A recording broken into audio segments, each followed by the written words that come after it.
tamilcinemanew.in.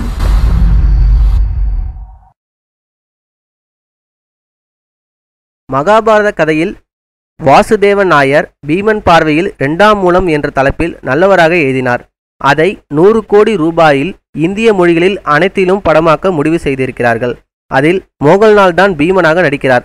இந்த செய்தியை பாலிவுட் நடிகர் கமல் ஆர் கான் KRK சோட்டா பீம் மாதிரி இருந்துகிட்டு இவர்லாம் பீமனா மோகன்லாலை ஒரு ட்விட்டை போட்டு கலாய்த்தார். அதனால் பொங்கியிருந்த சேட்டையன்கள் கடுமையாக அவரை அசிங்கமாக கமெண்ட்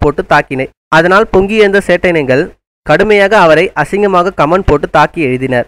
அதற்கு KRK என்னை அசிங்கமாக திட்டுவதற்கு பதிலாக ஒரு பொது விழாவில் மோகன்லால் என்ன பண்ணுகிறார் என்று விளக்கம் கொடுங்கடா முட்டாள் ரசிகர்களே, அவர் வெக்கம் கெட்டவர்னு இன்னொரு வீடியோவை போட்டு பதிலடி தந்துள்ளார்.